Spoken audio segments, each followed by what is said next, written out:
Boys and girls, moms and dads, welcome to Pin, the Volleyball podcast. My name is Ryan Tolman. I'm your host. As always, to my right, Danger Will Robinson. And behind the screen for the second episode of his producing career, we got Chris Maggs.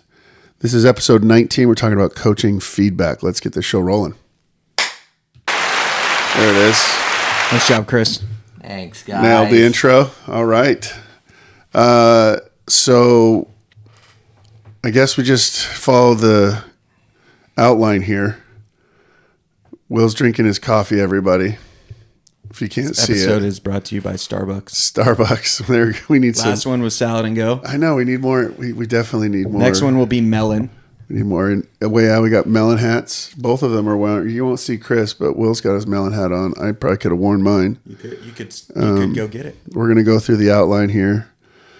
Today we're going to talk about coaching feedback. The three of us right now are just right in the middle of all of our seasons, boys high school, girls club. We're doing a ton of coaching like we always do, but it just felt like we, needed an episode that's sort of geared toward the coaches, if you will, and maybe even the players, right? They can understand where coaches are coming from. We've all had moments of, I don't know what's the best way to put it, failure when it comes to feedback, I'm sure, as coaches. Oh, I right? fail every year at it. Yeah. And every kid's different. And so hopefully we can share lots of examples and stories and different things that'll kind of help us to, navigate the world of feedback. There's lots of stuff out there that you can read, coaching and just business in general about feedback and helping people improve. So we're by no means experts, but we certainly live in this world. So I think we have some pretty good insights of kind of where we can go from there. So, Chris, let's get to the show trivia here, buddy. What do we got? Here we go. Nervous. Chris's show trivia. Pow. Brought to you by What do we anyone, brought you about? just Anybody? anyone. Brought to you by nobody. The next- Name that If you want show. to help us out. You don't know that? And sponsor this episode's trivia. Sponsor. Or next episode's What trivia. is that? What is that quote wait, from? whoa. Brought to you by nobody. Do you remember that? You got it, Chris? I have no I have idea. no clue. Oh my God. TNT. Nice. The game night, or what is it with With Shaq and Charles and Kenny and Chuck? They say that? It was back in the day. Then they got a. Well, I mean, it that was was a Ernie. pretty... It was Ernie's. Yeah, brought to you. So currently, Brought to you by.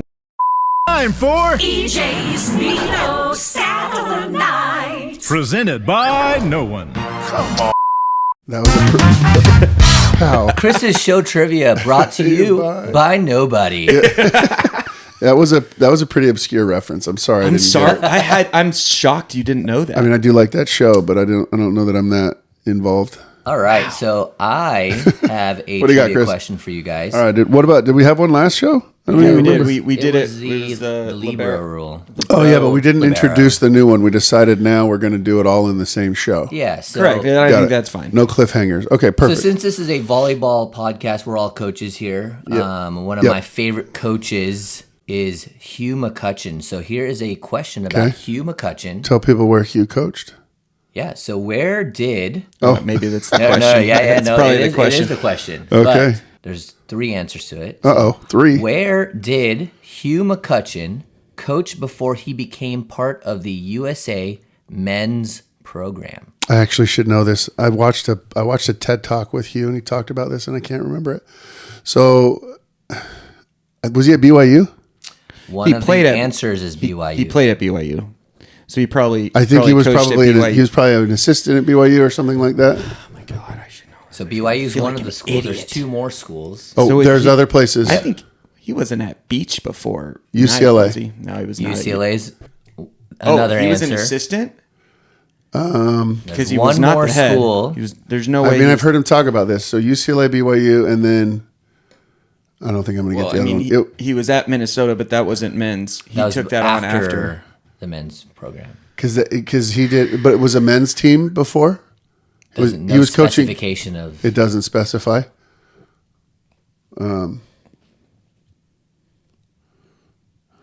I don't know. What do you got? You haven't contributed at all. I I mean, I came up with I BYU did. I and contributed. UCLA. I said he played at BYU. No, so that's a contribution. But that's of sorts. after I said it. You just really haven't done anything. I have it. Okay. Australia. He was in Australia. No, isn't he from New Zealand? Nope. Let's say So same here's the thing. answers. The Okay. answer is BYU, Okay, we knew that. UCLA, Yeah, we knew that. and Stanford. I was gonna say Stanford. I hate being dumb. Do you have the years of that? No. And I'm not okay. going to tell you where I got these questions from. So I want to keep all my answers a secret. No references. Secrets of the trade. I love it. Yeah, Hugh. That TED Talk. I need to. We should probably try to find a link to it and put it in the YouTube. He's really good. Oh man, he's incredible. And then he's got that accent that's just makes it more entertaining to listen to. Butter. He's a fantastic coach. He certainly is that. He's lived a kind of an interesting life too. And the cool part about it is that volleyball. I don't know that. When he talks about it, it didn't really ever factor into like the life plans, if you will. It was sort of. Does it ever? That's what's so funny about all these like right? legendary coaches. Some of them I suppose set out to be a volleyball coach. I know math teacher. I know I didn't. Yeah, I know I didn't set out to be a Spanish math teacher. coach. Yeah, I did not set out to be a volleyball coach. That's for sure. But here we Science are. teacher, Chris, or did I get that? Math. I teach math. Math. Well, that's what I. Yeah, you can Yeah, teach yeah. math. I Yeah. can. So you set out to be a volleyball coach. Nope. I was going to be a civil engineer. What changed? They're weird. Well, I mean, And they didn't. I know what you're gonna say. I know what you're gonna say. But when I went to Ireful and ASU, I was like, these guys are not fun. This is Really? this is not fun. Yeah, I did not enjoy this. that's I did so 2 years different of that. kind of weird. Oh, very different. So you're introvert. They're introverted introverts. Yeah, and you're I feel like sometimes weird I'm extrovert. Yeah, Weird but, like, intrextrovert. They're just not fun. Yeah. And they work like 80-hour work weeks. No offense I'm to good. all the civil engineers out there. Make great money, but you're also working 68 hours. Yeah. Yeah, I'm good. I don't. Well, I mean, sometimes as volleyball coaches, we probably feel like we're working that much. Not 80 hours. No, that's a little crazy. No. That is If we a were little crazy. coaching 80 hours a week, that would be a nightmare. That's a lot. All right, Chris, you're still up, dude. We're starting to post on YouTube again. If you haven't found us there, you can certainly go and find it. So I think right now we're a show behind. If you're trying to look Can't for, figure out how to upload it. we're Yeah, we're in the process. we're of getting better learning. at the video stuff. That's okay. I'm getting some good feedback from you guys. This is good. We're learning. But Lifelong learners. there was some feedback on episode 17. That was Zeus, right? Jesus Izaguirre was on. Happy belated birthday. Okay. Yeah. He had a birthday. Yesterday. Excellent. And But when this gets posted, maybe a couple of days ago. yeah. Happy birthday! If from you a couple see days Zeus, ago. say happy birthday If to you him. were wondering, today's March 8th, so his birthday is March 7th. But anyway, I think that's right. Jesus was on and he talked about just his sort of journey in life and volleyball and stuff. Super interesting show. If you haven't watched it, go back and find episode 17 or listened. But we got some feedback. We got a comment from Michelle Shuey. She is the mom of one of our players at Aspire. She was a college basketball player, so she's been around athletics her She also whole played life. volleyball. Yeah, but she played basketball in college. She's one of the top-notch moms in our club. She's one of those that gets it. Always has good feedback. Is patient with her son and with her coaches and all that stuff. And so she lets us comment. It was great. We wanted to read it, and it sort of leads into kind of what we're going to talk about today. So, Chris, you got that comment over there? I do. All right, man. All right. So, again, she said, first off, great episode. I can't believe you don't get many comments. So, here I go. Yeah, people, more comments. We want to hear from you. Anything. Yeah. So grateful to have Jesus alongside Will, Dax, and Joe, this year's 16 Spider-Man. My favorite thing about Jesus's coaching style is that he's direct and specific in his feedback in the moment, which makes it easier for athletes to correct real time. The parents love him, and he's well sought out for private lessons. Second, I think you should require, or if that's too harsh, strongly encourage all athletes at Aspire to watch the Pin to Pin podcast Plenty of nuggets to pick up here about volleyball and becoming great teammates. There it is. This episode sponsored by Michelle Shuey. We appreciate that, Michelle. Thank you so much. That's very flattering. I don't know how many of our boys at Aspire know that or girls know that we have a podcast. Definitely the girls know more than the boys, for sure. Yeah, we probably... I don't know how, but I just... We should throw an advertising banner on the wall at Aspire and see if we can get people to listen and watch. Be cool. I threw up a pin-to-pin banner at my school right Yes, now. we showed Electronic banner. Electronic banner. Yeah. And I give out like the lineup sheets, you know, how I put them all out. And there's a pin-to-pin logo on that. I love it. Yeah. Chris is advertising for us. If you're a new listener due to Chris's advertising, welcome. She nailed it with Jesus. He's a great young coach, and one of the things that he's very, very good at is his feedback. And she said he's direct, he's very specific, he's very precise, and he's got a great eye for the game, especially from the libero perspective. My guess is that a lot of that stems from his time he spent with Ray Lewis at Benedictine. Ray's now coaching at Merrimack. If you're listening, Ray, shout out to you. Ray's very good with his feedback, also very specific. So my guess is that a lot of that comes from there. But personalities, right, sometimes are sort of hard to mix, and sometimes kids get it, sometimes kids don't. And, that's sort of part of the feedback puzzle that we're going to try to paint for you today. Well, we do have a quote for the day. It's from Bill Parcells, the legendary football coach. Very good show on Apple TV right now, by the way. Is he in it? What's it called? Sort of. The Dynasty. It's about the Patriots. Oh, the Patriots Dynasty. It's so good. Garrick was watching an episode of that the other day. Yeah, it looks interesting. Anytime you have like a team that is that high functioning, good, that what's the word I'm looking for? Polarizing. The little behind the scenes things that the public amazing. Doesn't know about until they show the documentaries. It's just incredible. Like, you go back to The Last Dance, and I don't know, The Last Dance was amazing, right? That documentary with Michael Jordan and the Bulls. But and I don't know if it was like because it was COVID, and so that's the only. We had nothing else to do, but still, is like one of the most amazing. Came out at a great time. I've ever seen in my life. It was. My favorite story from that is the Rodman one, where Phil Jackson's like, "Yeah, just let him go to Vegas. He's got his time." There's a guy who didn't need a lot of feedback. Yeah, right. Just work hard. Dennis, go play basketball, and he knew what to do. Okay, sorry, I totally. Yeah, that's fine. My bad. It's okay. It was a good tangent. Bill Parcells, he said, I'm going to read the whole quote. Oh, that's not the whole quote? Well, that's the end of the quote. Oh, my bad. No, it's okay. Excuse me. He said, when talking about feedback, he says, you have to be honest with people, brutally honest. How do you feel about that? Brutally honest. What do you think? Love it. Yeah? Yep. How brutally honest are you when you give feedback? Pretty. Yeah. Well, so I guess it depends on what it is that you're feeding back. I think that goes back to kind of what you were saying, though. You have to know the athlete to know how far you can be brutal. He says you have to tell them the truth about their performance. I agree. Yep. You have to tell it to them face to face. I agree. And you have to tell it to them over and over again. And this is incredible. This is incredible coming from a coach of adults, right? Got to remind people. And then us here coaching youth, it's even crazier. Like to the nth. Yeah. Yeah. Over and over and then over and over and over 700 times. And you probably still have to say it again. 100 different ways. Yeah, you got to change it, You never know what's going to finally click for them. Yeah, yeah. And then he says, sometimes the truth will be painful. Almost every of the time. Right.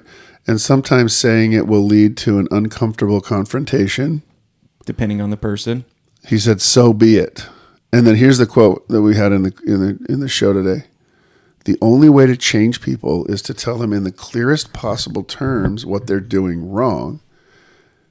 And then this is my favorite part. If they don't listen, or if they don't want to listen, they don't belong on the team.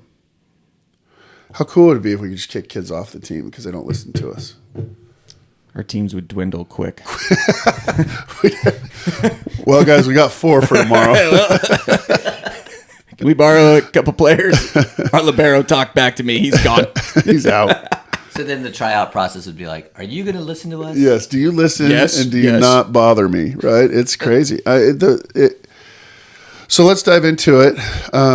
Let's start with where the most learning and feedback happens. Let's start with practice. Where the money is made. Yeah. At least from a coaching perspective, practice is the most important part, right? Like, I think if you talk to any coach, they know that that's where, right, the most magic, so to speak, happens. If you talk to players, They hate practice. oh my gosh. Yep. And the trick is, how do you change that? Yep. That's all you got? Practice is hard because it gets monotonous. It can get repetitive. It can get. Most of our athletes, they're doing it after 6 hours of schoolwork or whatever, where they're like socially exhausted and they're like, I don't want to try, you Right? know? Or you have an 8 to 10 practice slot, and they're gassed by the time, and you're trying to make it fun. So What club director would ever give you an 8 to 10 practice slot? I don't know. I'm fine with it. I don't care. But then you got to try and make it fun. I know from the girls' side, music is big.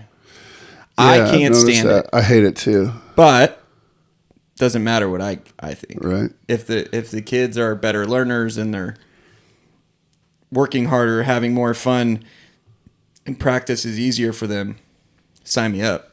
In Lily's team right now, my daughter's team that I'm helping coach, there's one girl that wears her Apple Watch, and that's where she controls the music. Same with Macy. That's what Okay. Macy does for our So team. Yep. it's actually awesome because she knows when, like, instructions happening. We just hit pause and you kind of wait, and then you go back. So Boys, not so much. I haven't done much music with boys. So my boys during the playoffs at Perry, we get in the big gym. They ask for music, and it's only kind of at the end of the year, but we don't do a lot of it. I don't like it.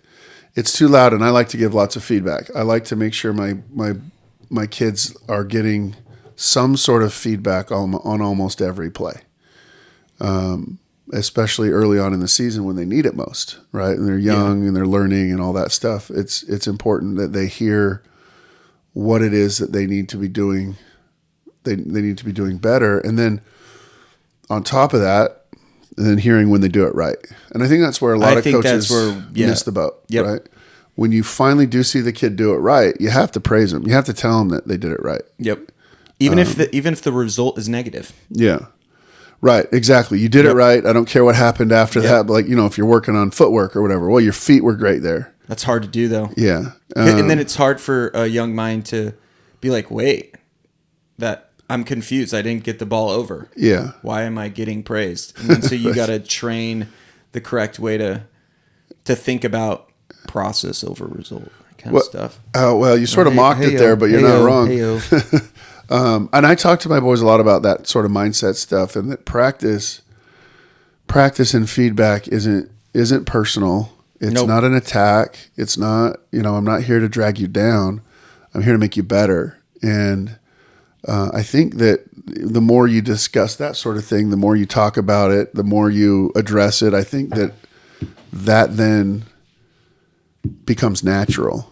And in practice, they're almost eager to hear you talk to them and help them and give them feedback. How much do you teach about feedback though?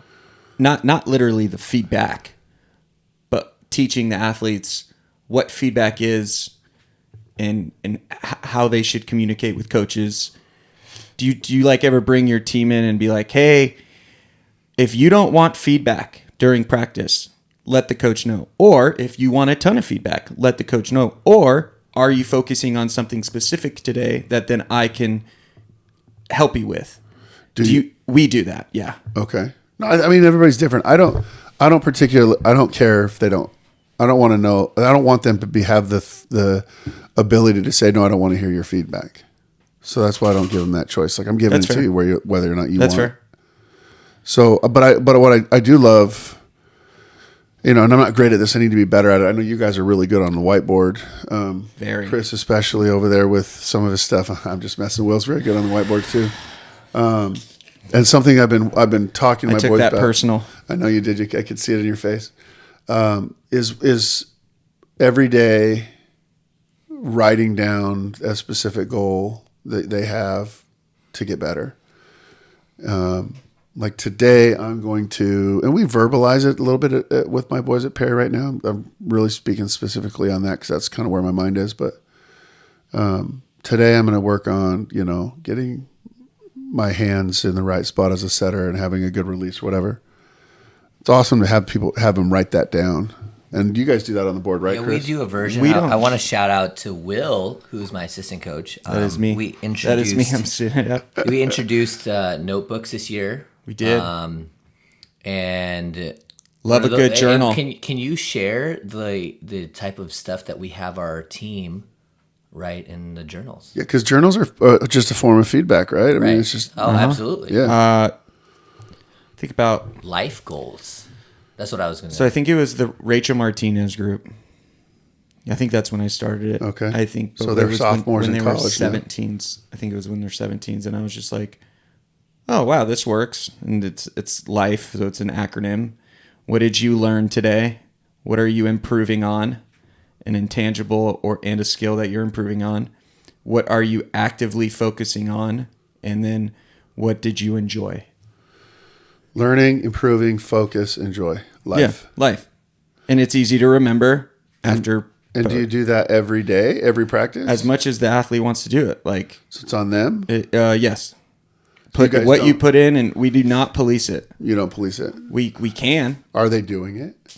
The ones that the ones that work hard do it. correct. You put what you put in is what you get out. And Yeah. at 18, that's a tough one because some of them can be checked out. At 16, I like my boys. I had my captains police it, so they did it after their Ignite training, and it would be Ethan making sure everyone had their notebook out and they just did it as a team. Yeah, That's better. I think that's better I agree. because then you're all doing it together, and then the only thing they have to do is the E at home because you can't enjoy practice before practice. It's impossible. Well, yeah, depending on when that ignite, when they're filling it out or whatever. Yeah. I like that. I like that. I like to see the kids have specifics, and then it helps with coach feedback, right? Like if you know a kid's Yeah. trying to work on blocking or whatever, then you can specifically look for that and say, "Hey, kiddo, you did it well there. Or this is what I need you to do different." And then from a coach perspective, for you players out there, this will be huge. The only thing that I care about in practice is effort. And it's not necessarily like and this is the part that I hope that my kids understand. It's not that you ran really fast to go get that ball that was screaming out of bounds, because everybody does that, right? Or that you dove for a ball or whatever. The effort is in the preparation, the focus, right? The desire, and then little things like, are you trying to implement the feedback that I'm giving you? That effort, that's the only thing I care about. Like, I need you to left, right, left on a block, whatever, 3-step crossover, instead of just hop and skip or whatever. And then I see you doing that. That shows me that you are giving me effort. If you spend a whole practice doing it wrong, you didn't put. You're not being intentional. You didn't put any effort into that. Yeah. Right. And again, if you do it wrong, but you tried, that's all that I care about. That's called getting better, in my opinion. Yeah, and sometimes kids are just unwilling. Players are just Athletes. unwilling to Yeah. change, I don't think. I think that's any age. and they're unwilling to try because I might be bad at it at first. It's like, Yep. okay, well, you probably will, and that's okay. I have that at Chrisman right now because I don't have pure volleyball players yet. You might have something like this, Some. but I have like a lot of wrestlers because my JV coach is a wrestler, a wrestling coach, and so they come into this new sport and their ego is hit hard. Sure. When they are failing over and over, and they're like, "Wait, I thought this sport was supposed to be easy. And I'm good at football. I'm good at wrestling. Why am I not just automatically good at volleyball?" It's harder than it looks, people. Correct. So then you have to make sure as a coach you can calm them down, which, oh my gosh, every kid is different. One of my athletes was like kicking balls at the beginning of the season, like hitting the rafters. I'm like, oh my gosh, it's out of control. Furious. Yeah. And over time that goes away. But yeah, it's hard when you're just failing all the time and you don't get instant results. But welcome to life. You're going to fail all the time and you're not going to get instant results. That's the hard part with athletes, is trying to teach them that there's a process there. There's something. It takes time to become good at something or to make something into a habit. But that's why I want to see that you're giving an effort to try it. Yeah. Right. Show me that you're willing to change, and that goes a long way. And so, but you have to have those conversations with your kids. You can't just expect them to get it. And there's the age old saying, like, if you shouldn't be worried when the coach is yelling at you. You should be worried when the coach stops yelling at you. Yeah. And I think most kids sort of function in that world. I think a lot of parents. Why does coach hate me? Right? It's like, he's yelling at me. No, well, that's not. He's yelling at you. He's not. He wants you to get better, right? Like, he's looking for the effort, looking for you to do it the right way, and it's just it's quite the circle of, So how much feedback is too much feedback? How much feedback is too little feedback? And what's just right? And this is in the practice environment. We're still in that. Right. I don't think I think too much feedback is interrupting the flow of practice.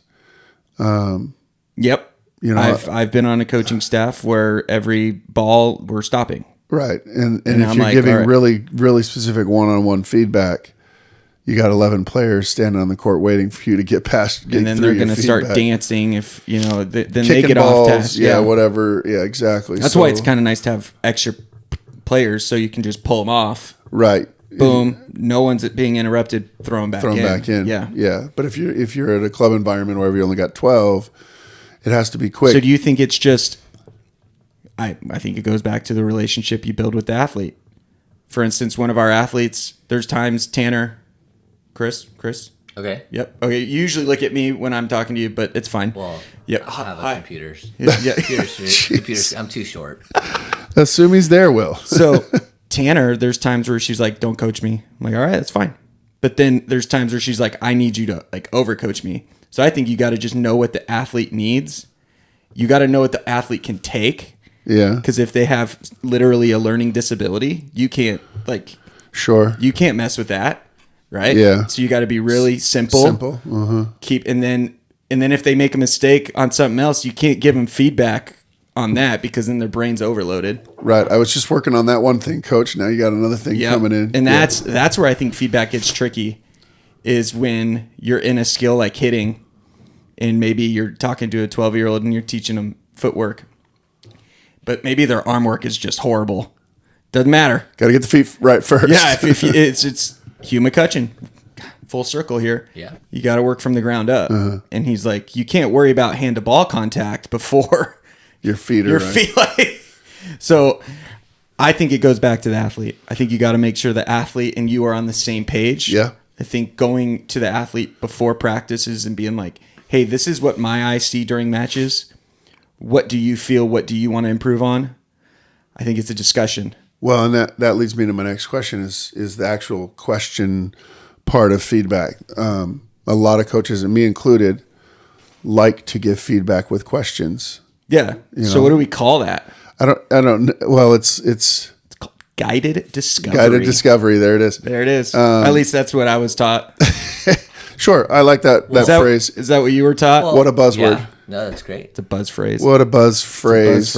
The guided discovery, I think, is huge. Kids are not used to it first, though. Not They're at all. So confused. Like, this guy's asking me what I did wrong. So yeah, but once they get used to it, they love it. I mean, the question I probably asked too much is, "What do you think?" Well, what do you think? What do you feel? But that goes back to the original question: is how much feedback is too much, and where's that sweet spot? I think that sometimes the guided practice, guided discovery. Remember it. Guided discovery, I think sometimes gets too broad. How did you feel about that? Okay, well, bad. Needs to be more specific. I felt bad because I missed. I didn't score the point, right? Like, so I'm not a big open-ended guided feedback. When I ask a question, I'm looking for specific. something very specific. What did you think about your footwork? There you go. Okay. Why did you miss that serve? Right. That's not specific. It's very specific because there's one reason why they missed it, right? And they know it. And, Okay. And I'll tell you, 9 out of 10 times they nail it, right? My feet were bad. The toss was bad. Ball contact. My pre-routine was bad. Whatever, right? So, It's just why a did way you for hit them to reflect? Why I did you think hit the that's why I ball? like it. Why did you hit that ball out? Right? I'm looking for something very, very specific. You hit a ball out. Well, how do you feel about that? Bad. The feel part is hard. I understand. Feels tough. The word, it's semantics, right? Like they're thinking emotionally feel as opposed to True. like, how did I feel about the Technical feel. process and the Yeah, exactly. What do you think about that contact or something like that? Could be a little bit more specific, but the guided discovery stuff is, I think, one of the best ways to get to know your athletes, to know how they're going to communicate with you, and then obviously to develop that sort of feedback. And it opens up the kids usually to then listening for the feedback after that. Right now, all of a sudden they're engaged. They're like, oh, well, I thought this, and then you give them your feedback, and then all of a sudden it seems to click. You know what I mean? When is that a problem? In my opinion, is in matches. So then you got to teach the athlete, like, hey, at least this is what I think. In matches, don't look at me for technical stuff. That's what I think. Now, you're absolutely right when you say, like, are you coaching a 14-year-old team? Are you coaching an experienced team? That's different. But like for our 18s team, if they're looking at us for technical advice in a match, that's tough. So be specific, because there's lots of technical stuff that I think is super important in matches. I mean, and it goes to, like, what are the keys that you give kids in practice to make them better? Like serve receive, for example. We're struggling in Straight serve and receive. simple. Well, okay, Yeah. but that's good feedback in the middle of a match to kind of reset and give them an idea of what it is they need to do, right? So, like, we talk about left hip a lot in our serve receive, and our seams, being really disciplined to put, if the seams are left, to put that ball on our left hip. So when we get stuck in receive, they're going to hear that a lot from me. Hey, take a little step to your right. Let's put it on your left hip. Let's get back to basics. So I don't think feedback during matches, technical feedback during matches, is a bad thing.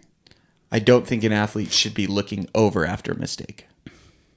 I don't know that that's wrong.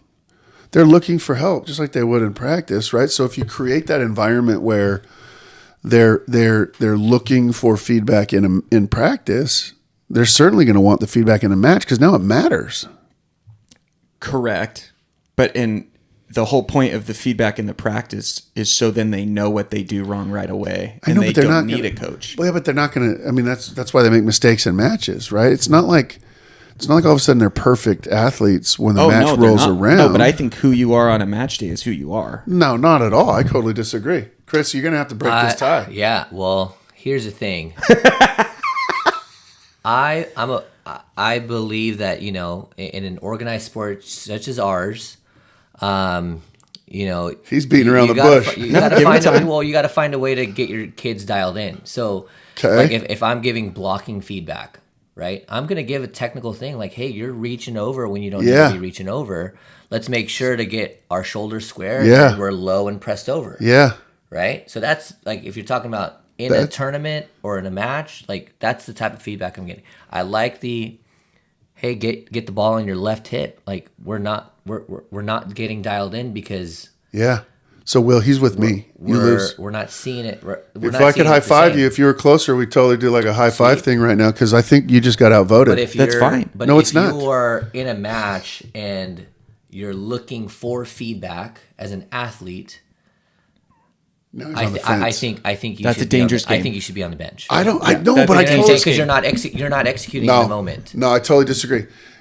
Because I think you guys are contradicting yourselves, right? If a kid goes for a block, let's use your example, Chris. He goes up for a block and he gets tooled, or she, right? And then she looks at you like, what did I do? What am I, like, help me? Where's my block? And then you say, you're not squared. You got to get your shoulders squared. You got to get your hands well formed over the net. Don't you think you should have fixed that in practice? That's Yeah, my. but that's they're what not. But Will, they're not. I'm not saying that. But you already said they're not perfect. I know they're not perfect, but they should have already gotten the knowledge in which they did, or hopefully, to where Yeah, but- then in a match they don't need that. There I might have but to they side can't- with, they I'd have to can't- side with Ryan on this They one. can't because- necessarily see it that way, right? Well, Right. They don't see it. Right. Yeah, So you'd have to make sure like you're helping them like getting dialed in and whatever it is that they're trying to do.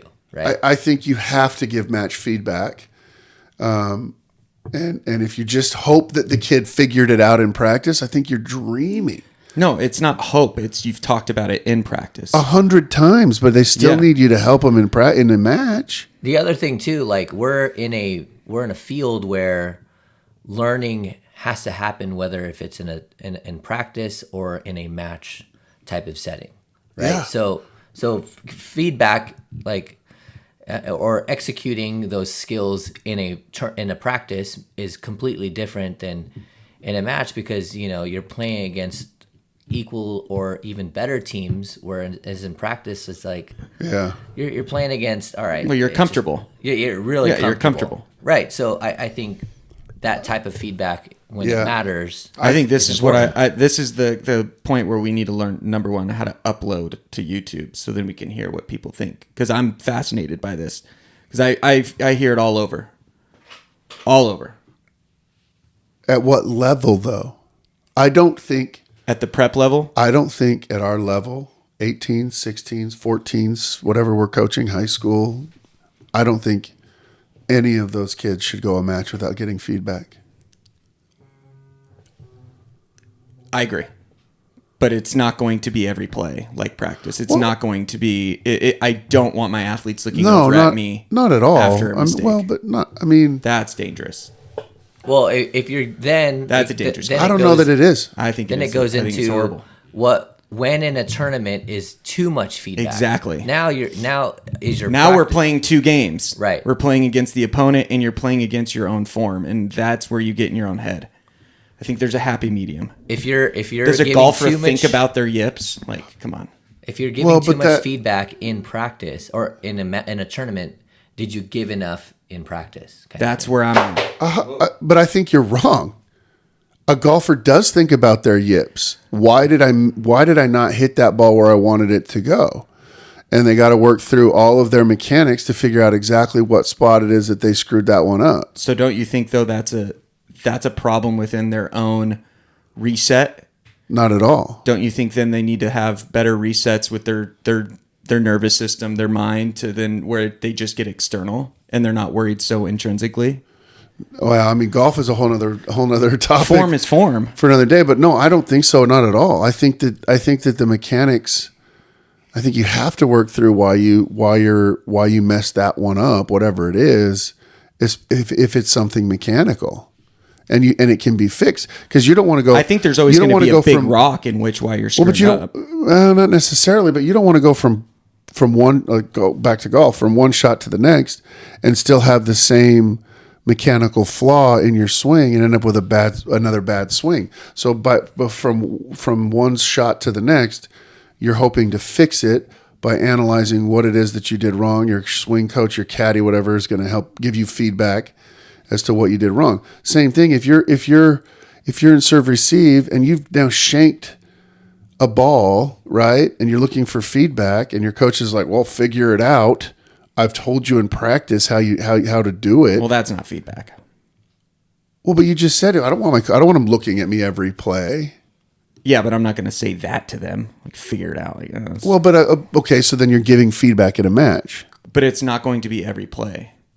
But okay, so I shank it, boom. I shank it, boom. I mean, at what point are you like every play you're trying to help that kid, or is you yanking him out of the game, give me somebody new? It's twofold. They have to trust their training, and then they have to be able to perform. If they can't trust their training and not perform, I can't save them within a match. I can't.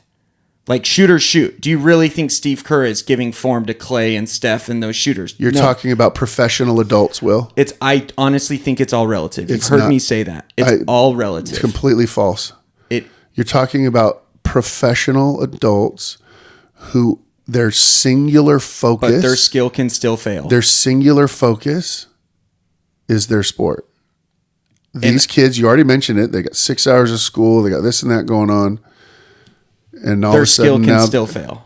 of course their skill's Correct. going to fail. Their skill's going to fail more times Way than it more. won't. Yeah, way more than a rate than a pro player, right? But again, you can't compare the feedback that Steve Kerr gives to those guys compared to what we're giving our athletes. Our athletes are still building. They're still growing. Steve Kerr's not telling Steph how mechanically what he did wrong in his shot. He's analyzing probably, was the shot in the flow of the game? Was it within the offense? Was it forced? So that's what I would give feedback on from our kids. But you can help Steph in a game to get out of that funk and find good shots and improve and go from shooting 1 for 10 in the first quarter to then having a great game.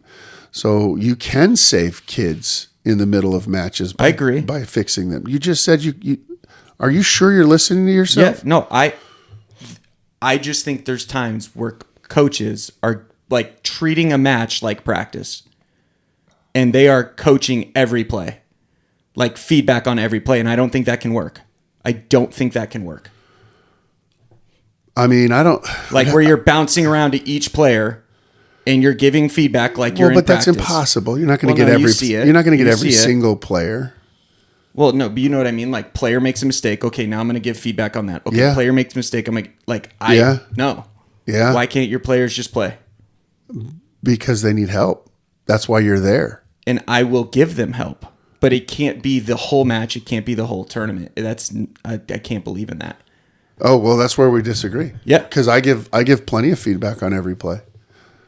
And When I think they need it. Now, I is feedback always when they make a mistake? Oh, I praise a ton in matches. Yeah, so I think that's where I'm at too, where it's like I give tons of feedback, whether if it's, hey, this is what we need to change, or hey, that was really that's a great swing. Let's keep, let's keep swinging it, whatever. Will, I think you probably need to analyze whether or not you need to give more feedback in a match. And I ask my athletes all the time, and they tell me they want to just play. All right, so here is my question to you, or to the show, I guess. As an athlete, like, how are they supposed to receive feedback? Or, as a 12-year-old, let's say you're a 12-year-old kid, first time playing volleyball, do you know how to receive feedback? No, you have to teach them probably, right? Well, I mean, it goes back to what we're talking about, right? Listening and then being able to change and show me that you're willing to change. That gets hard. The young is really hard. I mean, I haven't coached that age in a long time, but you could. I mean, like at our age, at the high school level, the receiving feedback is acknowledgement that I heard it, and then seeing that change in the moment, especially in a match. You have to help your kids through matches. We're on the same page, but I'm not going to coach every single play a kid's feedback, like a kid's form. Not happening. I didn't say every play, but I mean, if they're making mistakes, you got to help them through those mistakes. But not all mistakes are under the same umbrella. Like their mistakes could just be all over the place. And fix it every time. Feedback every time on them, every mistake. No, it's tough. I think it matters That's what tough. level you're coaching. Let's say I think maybe Will's thought process could be in a one's high level setting, high division, whatever. Coaching every play, okay, you're coaching a 4s or a 5s, and these kids need all the help that they can get. Why would you go into a match going, oh, well, you just shanked 4 balls, I'm not going to help you out, or figure it out kind of thing. Yeah. Right? Like, if you're coaching a 4s or a 5s, they want that stuff. And that's the type of coaching, or that's the type of coaches we need to give lots of feedback in those types of matches. right. But I mean, Even when I coached lower level, I did not like doing that. How is a kid going to get in flow state if they're constantly thinking about intrinsic form? They're not. they're never going to get into flow state if they don't have enough skills to get there. Well, flow state doesn't have anything to do with skills. It's just playing. They just need to play. Well, we're never going to agree. We could go on a circle I here think all so. day long. I know. can. I struggle with that. Like giving a kid constant feedback during a match. I think it's so hard. I think it's so hard. Number one, for a coach to keep it up, and number two, for a kid not to get annoyed. Not even kid, just athlete, Well, it period. depends on the kid. I think it depends on the athlete, depends on the feedback. I think kids, and this is, I mean, maybe here's the parental part of our program today. I think that kids require it. I think they need it. And I think that parents would rather see a coach give them constant feedback than just yank them out of a game. Well, but getting yanked, though, usually has to do with performance. That's what we're talking about. Yeah, but how, you can't have it both ways, right? Like, if I give constant feedback, does the kid get to stay in? No. Well, if he fixes it. But I don't think all of a sudden the kid is going to just fix the form that they're failing over and over I've again. seen it happen time and time again. Then it's probably the same little thing, and it's not a huge umbrella of mistakes. Well, yeah, but I mean, those are the players that you're coaching in games, right? Like you get to a match, you know your kids, you know what they need to, what ails them, what they need to fix. Like, for example, right now, we got Everett Wagner over at Perry, little freshman, right? One of our starting outside hitters. Great player. Gonna play in college someday. He's fantastic.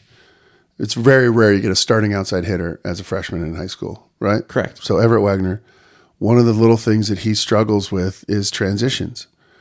He tends to get himself sort of caught up watching and not transitioning, even though he's really good at all the parts of volleyball. He tends to get stuck.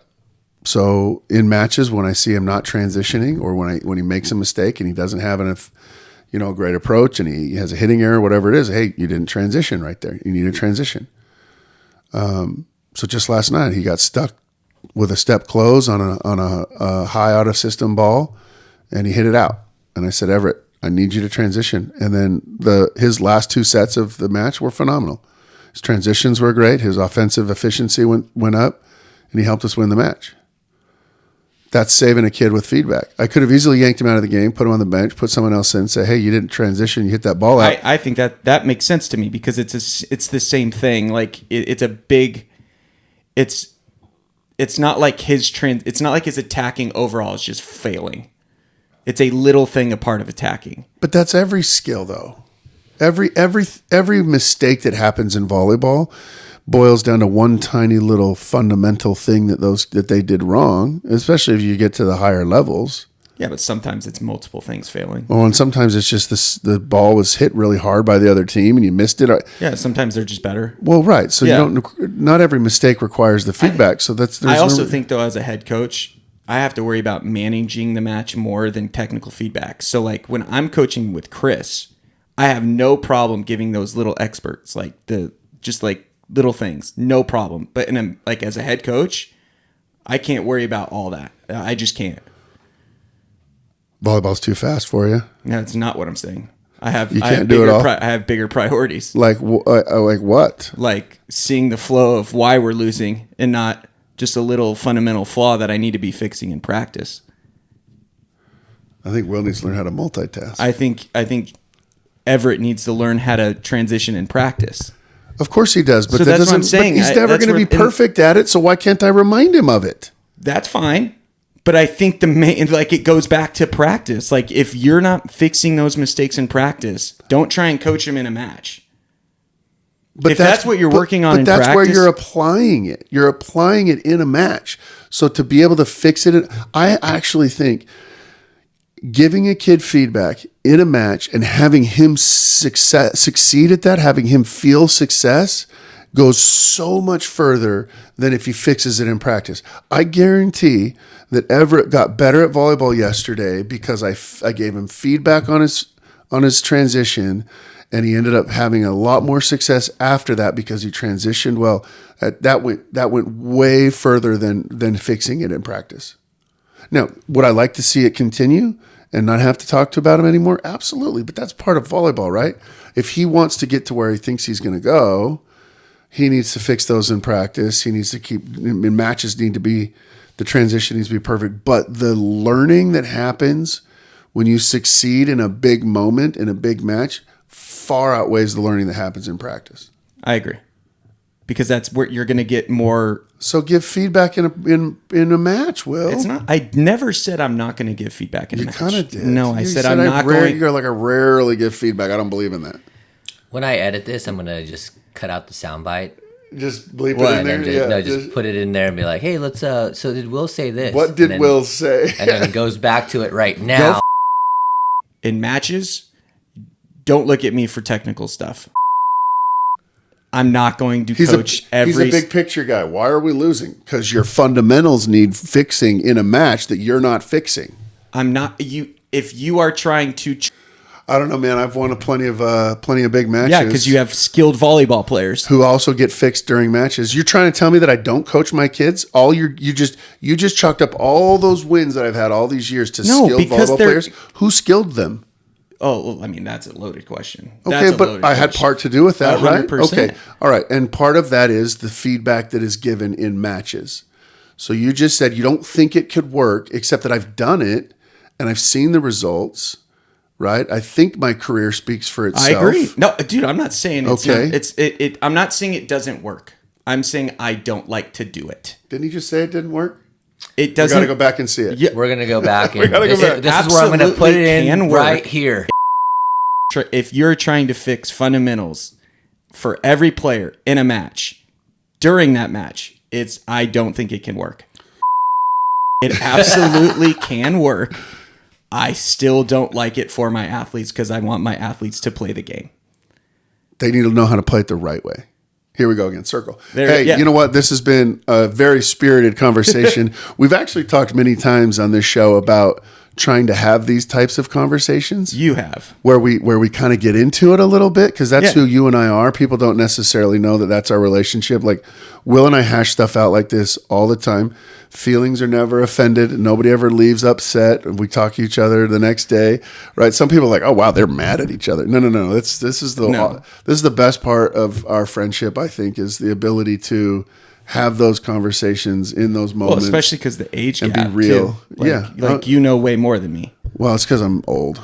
I Well, appreciate yeah, that. I mean, Yeah. like, yeah. I don't know if I know way more than you, but different kind of knowledge. Yeah, you've seen more than me. Like, and it's not like I'm stuck in my ways. I just think You I'm- kind of are.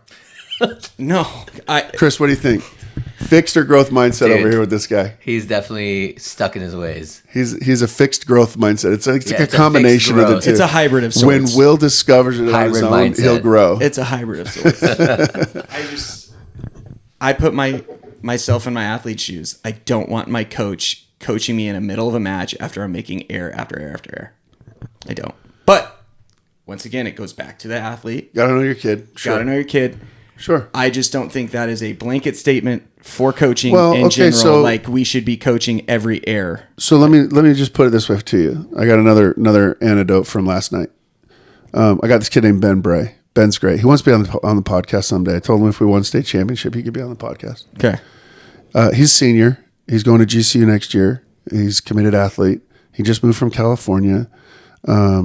He's the only senior on the court, right? So he's got a big role to play. Everybody's looking at him.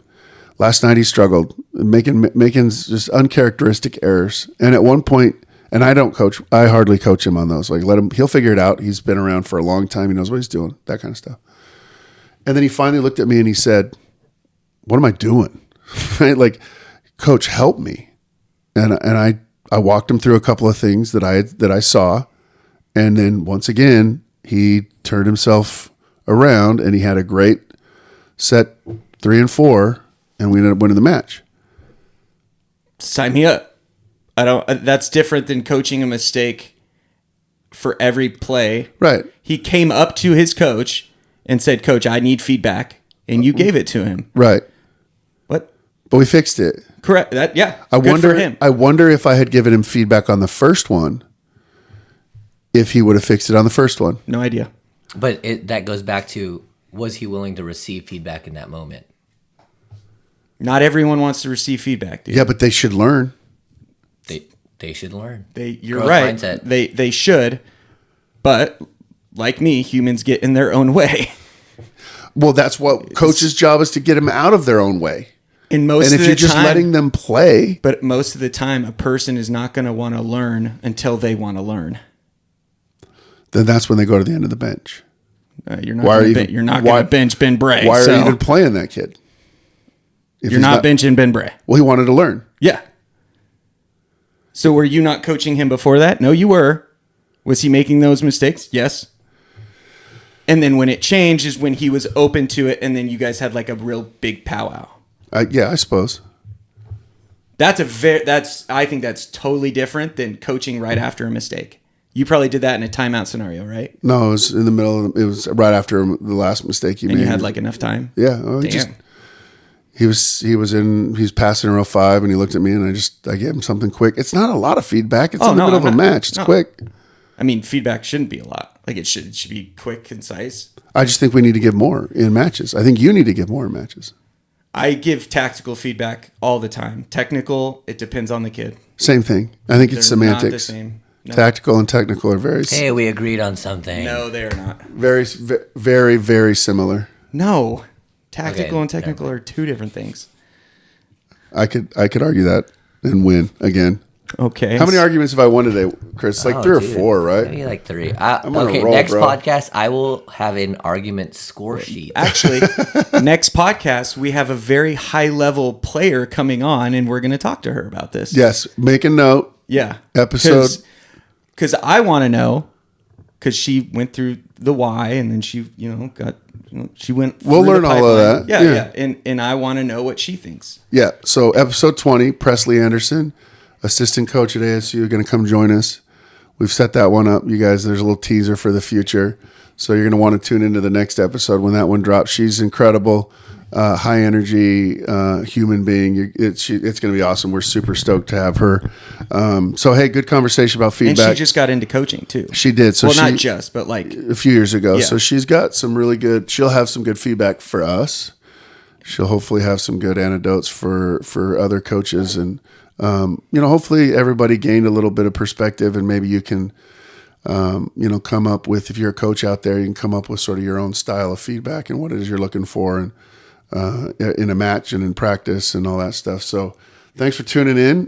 Thanks for watching if you're on YouTube or listening out there on Apple or Spotify or wherever it is that you find your podcasts. Go ahead and hit that like button, subscribe, comment, We'd love to hear your comment. Hopefully we've got some good comments about this one coach, here. player, Yeah, maybe and- parent. Yeah, we'd love to hear it. So, we appreciate you tuning in, and we'll catch you on the next time. Peace.